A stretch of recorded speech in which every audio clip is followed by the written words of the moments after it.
الحمد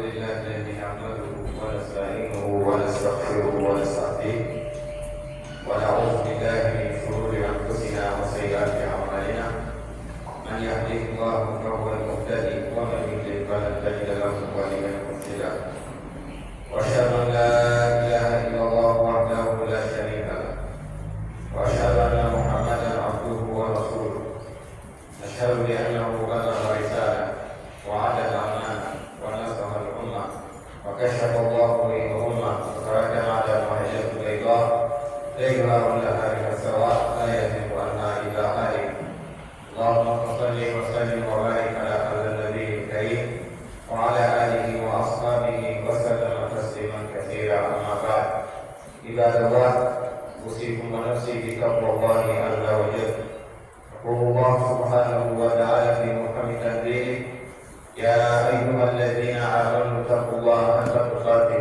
ولا تموتن الا وانتم مسلمون ويقول سبحانه وتعالى وامر اهلك بالصلاه واصطبر عليها لا نسالك رزقا نحن نرزقك والعاقبه للتقوى. Chers frères et sœurs en islam, chers invités d'Allah, rendons tous grâce à Allah, Seigneur de l'univers, maître des cieux et de la terre et des enfants du pouvoir absolu. Lui, dans sa grâce, vendredi dernier, s'est partagé les prières. Je veux qu'Allah nous accorde le vendredi prochain. Et alhamdulillah, Allah est poussé, nous sommes au vendredi, et à la maison de Dieu pour répondre à cette obligation. Nous allons lui rendre grâce et au même moment attester qu'il n'y a aucune divinité en dehors de lui. Et Mohammed sallallahu alayhi wa sallam est son homme de serviteur et messager. Salut et paix sur lui, sur sa noble famille, sur ses valeureux compagnons, sur tous ceux qui vont suivre sa voie jusqu'au jour de la résurrection, parce qu'Allah que nous soyons parmi ces jours. Je vous exhorte au même moment ainsi que moi-même à la crainte de Dieu. Craignons Allah. À tout moment, à chaque instant, vous êtes seul, vous êtes deux, ou plus que ça, il faut avoir la crainte de Dieu. Autrement dit, il faut avoir peur d'Allah.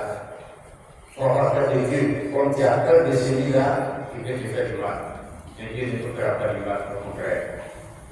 Avec la crainte de Dieu, nos prières, nos bonnes actions vont nous aider d'abord dans la vie d'ici-bas, en gagnant longue vie, santé, prospérité et dans le là, il va nous bénéficier aussi de la grâce, car nous avons la grâce.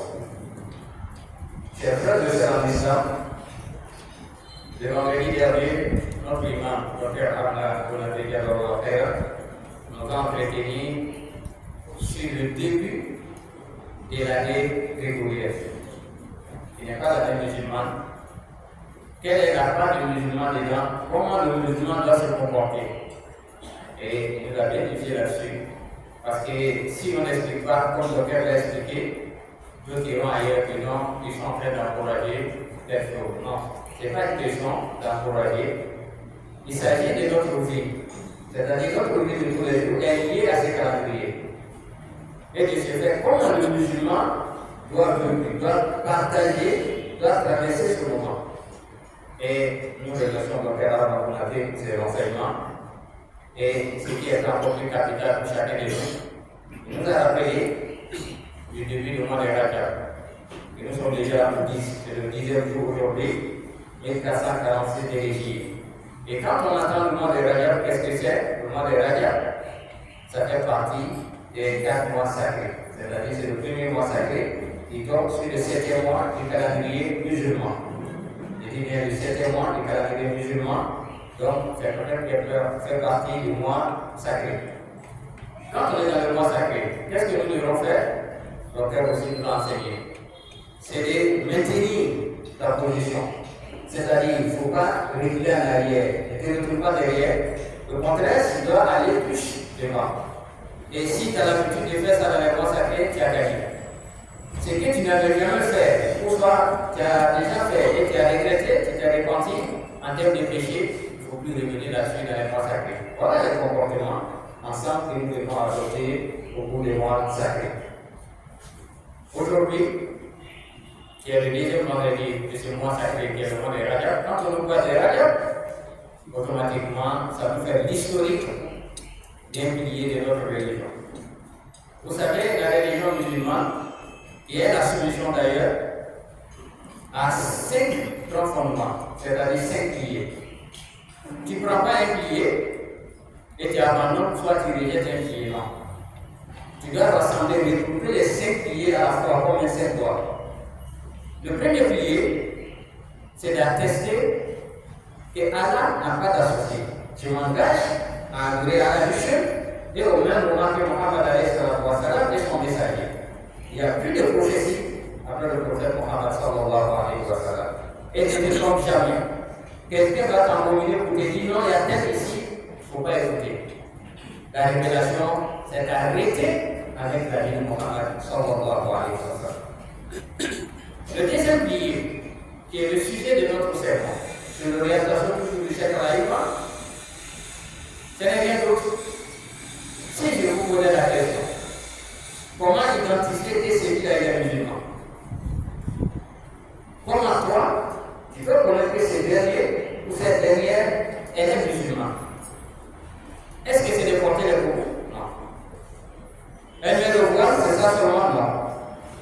Ah, elle est généreuse, elle donne de l'argent ou ça elle donne de la nourriture? Non. Ça se résume à la salat, la prière.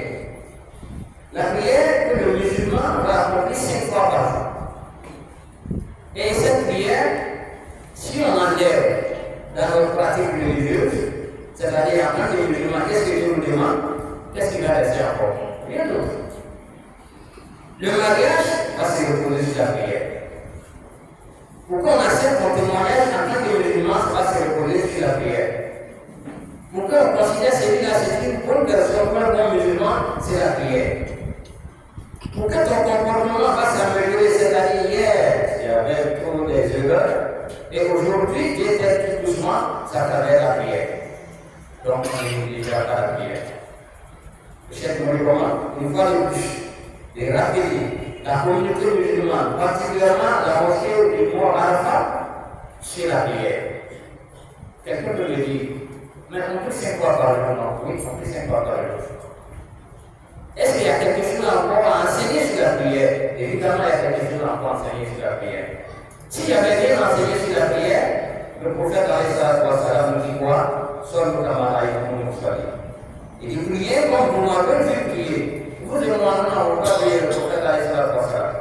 Non. Mais par contre, c'est à travers des livres, des enseignements, des savants, et chacun aujourd'hui cherche à s'améliorer dans sa prière. Chaque jour que tu fais, si tu écoutes une conférence ou tu as des enseignements sur la prière, particulièrement moi, je augmente, j'ajoute quelque chose sur ma connaissance de la prière. Donc, on ne finira jamais d'apprendre la prière ou de connaître la prière. Mais qu'est-ce qu'il veut nous dire au sujet de la prière? Dieu va nous dire dans le Coran, dans plusieurs sourates d'ailleurs, mais ici nous souhaitons seulement, nous allons parler de la sourate 3. Il dit ceci au verset 132, il dit وَاعْبُدْ رَحْمَكَ بِالصَّلَاةِ وَاصْطَبِرْ عَلَيْهَا. Il s'adresse au prophète Mohammed alayhi salatu wa salam, comme d'autres messagers, et dit je te recommande, toi, ainsi que les membres de ta famille. Qui sont les membres de la famille du prophète sallallahu alayhi wa sallam? Ce n'est pas seulement sa famille biologique. Nous, la communauté de Mohammed sallallahu alayhi wa sallam, on fait partie de sa famille.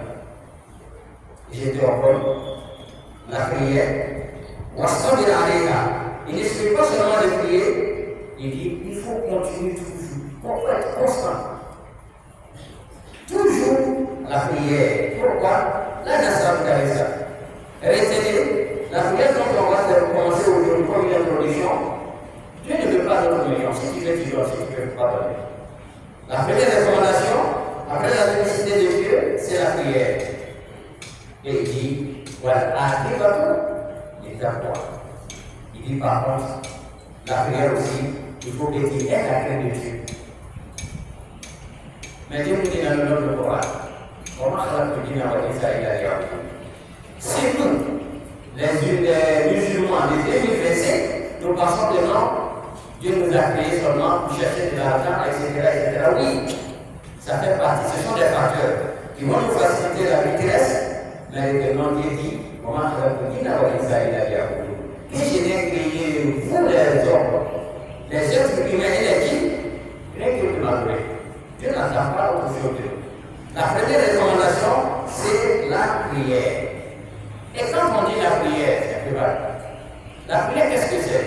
En arabe, quand on regarde ça prend beaucoup de choses. Mais nous allons le résumer pour mieux comprendre. Nous parlons aujourd'hui de ces prières obligatoires. Sinon, les bénédictions sont les prières. Les offrandes, pour soit des gestes de générosité, c'est-à-dire donner de l'argent, de la nourriture, intérêt, une voiture, maison, payer la scolarité de quelqu'un, habiller quelqu'un, ou soit soigner quelqu'un, ça fait partie de l'adoration. Pour le mal de pouvoir regarder à l'écart. L'adoration d'Allah subhanahu wa ta'ala, tout ce qui Allah est et Allah est satisfait, nous considérons d'abord les actes d'adoration. Et aujourd'hui, nous parlons de la prière. Et cette prière, le prophète va nous dire, mais avant d'aller sur le hadith, est-ce que la prière est obligatoire ou pas? La prière, évidemment, la prière elle est obligatoire. La salat, farida, la prière est obligatoire. Ce n'est pas une question de choix. Le chef Aïman, a l'habitude de toujours dire, le parent qui envoie son enfant à l'école, depuis l'âge de 2 ans, parce qu'aujourd'hui on entend les crèches, les garderies, moins de 2 ans, et jusqu'à l'université, tu t'es occupé de ton enfant, et la question de la religion, vous laissez le choix à l'enfant.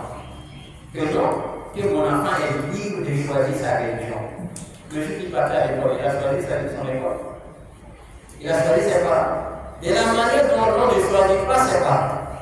Et on ne choisit pas l'école primaire que tu as fréquentée.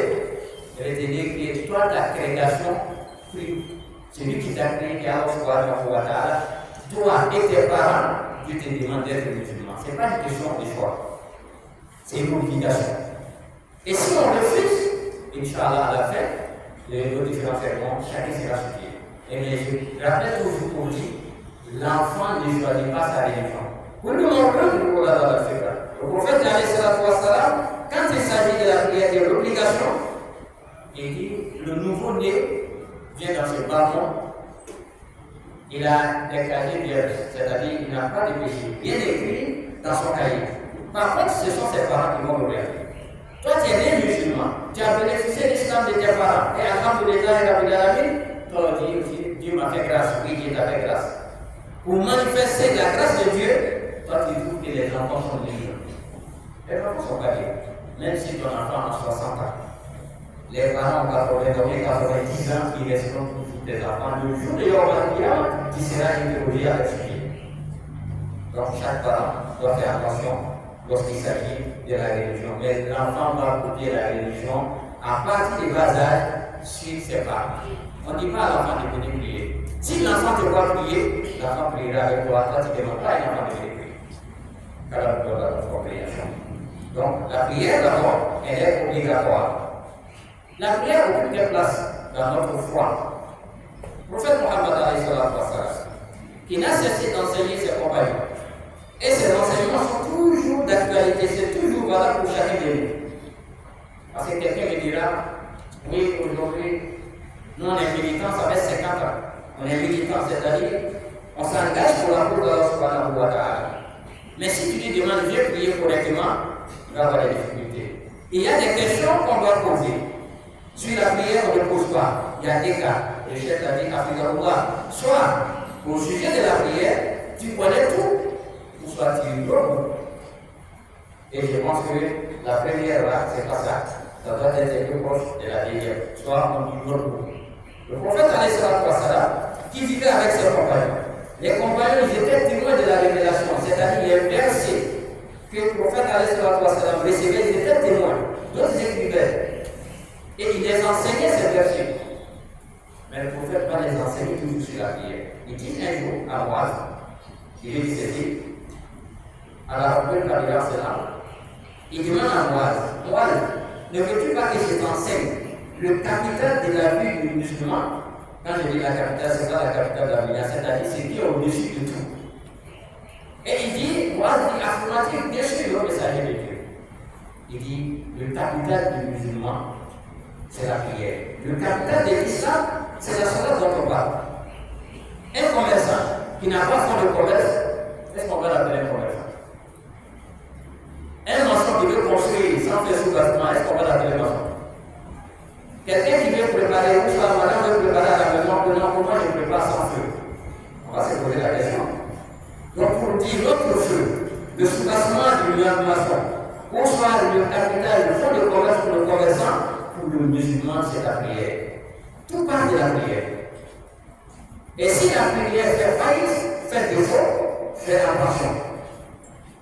Et il continue, si la prière est le capital du musulman, il dit les sous-bassements, ou soit les poteaux que vous voyez dans la mosquée, qu'est-ce que c'est? Le soubassement de l'islam, c'est toujours la prière, et il continue pour solidifier ce soubassement. Qu'est-ce qu'il faut faire? Il faut mettre des garde-fous. Pour pouvoir soutenir, donc ce sont les causes que nous avons chaque jour pour défendre notre religion. C'est-à-dire la violence sur soi, pour venir à la mosquée. La violence sur soi, pour apprendre à lire le Coran. La violence sur soi, aujourd'hui on a fait le lancement des Hajj, car on nous apporte le Hajj. Et ceux qui n'ont pas encore effectué le Hajj, à la phase de Hajj. Et ici, quand on parle des Hajj, vous allez attendre beaucoup de mouvements autour des Hajj. Mais toi, tu l'as accepté d'aller au Hajj, à 3 250 000 francs. De vous avoir, toi, tu ne connais pas la Fatiha. Tu vas aller t'arrêter devant la Kaaba.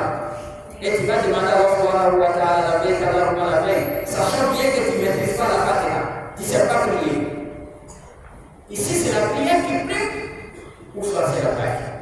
C'est la prière qui doit dominer, ou c'est le rêve qui doit dominer. Et même si ça t'a aidé, ça veut dire, c'est bien, vous avez les moyens. Et cherchez dès maintenant, à partir de ce jour, vendredi, dire à Dieu, à 146 pays, il faut vérifier d'abord la Fatiha. La salat est la meilleure par le kitab. Pour faire la salat, si tu n'as pas décidé la Fatiha dans ta prière sera nulle. À condition, si tu pries derrière l'imam, lui il a récité la Fatiha parce qu'il n'a pas pu terminer la prière de Madame. Mais si tu pries seul, tu ne reconnais pas la Fatiha dans ta prière, sache que ta prière là c'est cadeau. Donc, chers parents, c'est le Hajj Jésus. Cherchons d'abord si nous comment faire partie au Hajj, est-ce que la personne connaît la Fatiha? Je pense que ça doit être capital pour chacun de nous. Si tu t'es engagé à faire partie des parents aujourd'hui à la Mecque, pose-toi une question. Est-ce que maman, est-ce que papa, est-ce que mon oncle, ma tante, elle connaît la Fatiha? Ça va être la priorité d'abord avant la formation pour le Hajj. Donc le prophète a dit, rassurez-vous à l'islam. Donc faites attention. Le capital, pour nous, c'est l'islam. Ce qui va solidifier l'islam, ce qui va identifier le musulman de l'autre, c'est la prière. Et si la prière fait défaut, fais attention, tu n'es pas sur le droit chemin d'abord, car la nous a fait car nous était tous sur le droit chemin. Chers parents, la prière, le jour de Yom Kiyama, c'est une place de choix. Mais avant d'aller dans Yom Kiyama, c'est qui est plus proche de nous, comme une introduction pour la prière, le prophète il a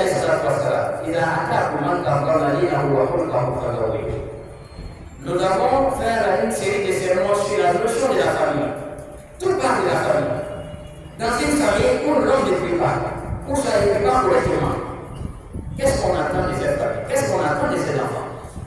Or, quand il demandait la main de la fille des autres, la première condition, est-ce qu'il est musulman? La femme musulmane ne se marie pas avec un homme musulman. La femme musulmane, elle ne va pas se marier avec un homme non musulman tant qu'il n'a pas embrassé l'islam. Il n'y a pas de problème autour de la chose. C'est pourquoi j'ai dit, si on se fait des soucis avant de t'engager dans quoi que ce soit, tu dois t'interroger, quelle dit ma religion là-dessus? La vie n'ici pas est très courte. La jouissance de la vie n'ici pas, si tu as trop profité de toi, c'est 100 ans. Arrivé à 100 ans déjà, même toi, tu désespères tout. Tu es fatigué, tu attends le retour de l'eau de la mer. Quand les petits enfants disent, tu n'es pas content.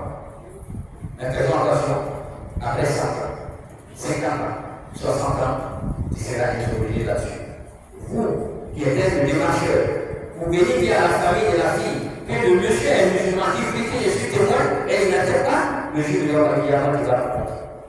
Faut témoignage, il faut faire attention. Or, les intérêts de la prière dans la vie de ses parents, en cas de souci, heureux ou malheureux, on va demander d'abord, est-ce qu'il prie? Il n'est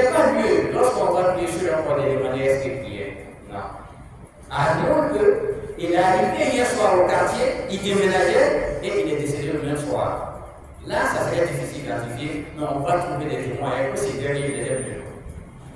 Vous et moi, nous sommes en ligne de foi. Quand on regarde quelqu'un et on voit les traces de ce qui sur son front, même si ce n'est pas à 100%, ça m'attire plus vers la personne. C'est lui qui ne prie pas, va pas voir ses traces. C'est lui qui ne prie pas, va pas voir ses traces. Même s'il prie deux fois, déjà même ça c'est condamné, mais il prie. C'est pourquoi j'ai eu le courage de lire dans ce sang. Donc la prière a des temps sur nous. Ça va nous aider à avoir le mariage, à se marier avec la fille. Ça va nous aider à que la communauté musulmane puisse prier sur le corps et l'individu. Là, nous l'avons compris. Donc nous ne vivons pas avec la prière. La prière, c'est notre capital toujours. La prière, c'est le pilier de notre religion. Si ça fait défaut, il faut tout gagner dans la vie de ses parents. Et si tu ne pries pas, qu'est-ce que tu vas dire? D'ailleurs, ça nous ramène déjà autour des hadiths de Muhammad alayhi salatu wa sallam. Rawahu al-Bukhari. Qala Rasulullah sallallahu alayhi wa sallam, "Awwal ma yub'athu bihi al-'abdu yawm al-qiyamah as-salat." Il dit la première des choses que Dieu va nous demander. On va rendre compte à Allah le jour de yawm al-qiyamah. Quand le jugement va commencer, la première question que Dieu va demander d'abord, il va demander de fouiller dans ses registres de la prière, dans son cahier de la prière. Est-ce qu'il priait correctement? Est-ce qu'il s'acquittait de cette prière obligatoire? Est-ce qu'il a ajouté des prières surrogatoires? Et si la prière elle a été bonne, alhamdulillah, que chacun de nous puissions profiter de cette grâce. Si la prière elle a été bonne, Dieu va tolérer pas mal de choses. Mais si la prière fait défaut, Dieu va regarder les petits détails. C'est comme un étudiant ou un élève, à classe de l'examen. Si les 3 ou les 4 dernières questions, tu as répondu à ça correctement, tu donnes une satisfaction au correcteur ou soit au professeur, à ton enseignant, de te tolérer à la fin. Mais si les 3 ou les 4 dernières questions, réponses, vraiment sont parties de l'autre côté, si tu ne fais pas attention à la fin, il ne va pas les garder. Dieu nous a enseigné. Le prophète nous a averti. Donc la prière avant tout. Chers frères et sœurs en islam, chers croyants, ne vivons pas avec la prière. Quel qu'en soit, trouvez un temps pour prier à l'heure. Il ne s'agit pas de prier seulement, il faut prier à l'heure. Si tu pries à l'heure, c'est ce qu'Allah aime. Le messager l'a dit dans le hadith que l'œuvre qu'Allah aime plus, c'est de prier à l'heure. C'est d'autres vont récolter toutes les prières au soir ou accomplir. C'est-à-dire, d'abord la prière des femmes, il se trouve à la maison, il va prier à 7 heures ou à 8 heures, 13 heures, 16 heures, 18 heures, 19 heures, il va regrouper sa femme et vos enfants. Est-ce que tu pourras te seras concentré? Non.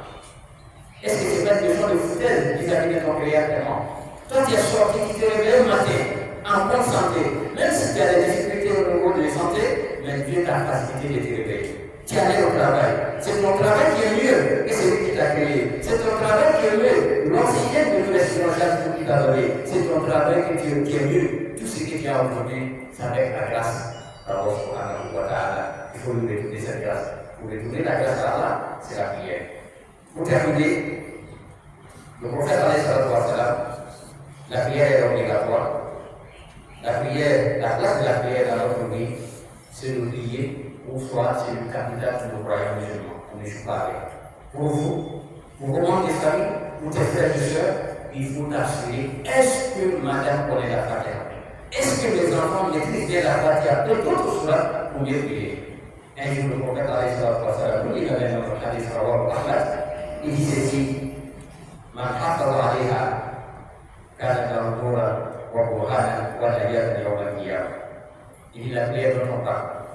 Si tu as su respecter ta prière, il dit la prière sera pour toi. Le jour de Yom Al-Qiyamah, une lumière. Le jour de Yom Al-Qiyamah, des preuves. Le jour de Yom Al-Qiyamah, des moyens pour t'en sortir, pour gagner le paradis. Et par contre, et celui qui va négliger ta prière, comme toi actuellement, chacun se connaît.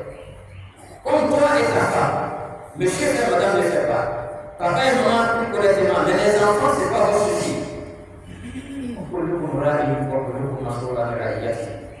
Vous êtes tous des responsables. Des enfants que Dieu vous a confiés, vous allez entendre le jour de Yom Kiyama. Et le prophète dit alayhi salatu wa salam, si dans ta famille quelqu'un néglige la prière, ou toi qui néglige la prière, retiens la bière pour l'amour. Voilà pour l'âme, voilà la bière pour Wadana Yom Kiyama. Si tu ne pries pas correctement, ou bien tu ne pries pas, tu vas t'être privé, tu ne vas pas gagner la lumière. Tu ne vas pas gagner d'abord des fruits pour gagner le paradis, et tu ne vas pas gagner le paradis. Mais pour faire ajouter quelque chose qui est encore là, il dit le jour de Yom Kiyama, celui qui ne prie pas en tant que musulman, ou il néglige la prière, que tu seras le chaos, le frère de Moussa, dans son Al-Qasas. Ça c'est un. Deux, voici le Pharaon, quand on entend le Pharaon, dans celui qui ne prie pas ou qui néglige la prière, qui ne cherche pas à prier, à connaître la Fatiha, il dit qu'il sera ressuscité avec le Pharaon. Et ce n'est pas ça. Wahaman, Wambay Moukaf. Ça c'était les plus hypocrites, les durs qui ont combattu l'islam quand le prophète parlait ça. Donc c'est lui qui ne prie pas. Voilà la place qui est réservée de Yom Kiyama. Tu ne pries pas ton Dieu. Fais en sorte que ta famille, la famille élargie, puisse prier avec toi en engageant quelqu'un qui va les accompagner dans la formation islamique. Et chers parents, voilà comme une introduction sur la prière. La prière qui est la carte d'identité, ou soit la nationalité du musulman. Si tu n'as pas une carte d'identité, est-ce qu'on va te considérer comme un citoyen? Pas du tout. Donc prions et cherchons toujours à nous améliorer dans la prière et nous allons faire tout possible que la famille nous accompagne dans la prière. وأقول قولي هذا وأستغفر الله لي ولكم ولذنبي فاستغفروه إنه هو الغفور الرحيم.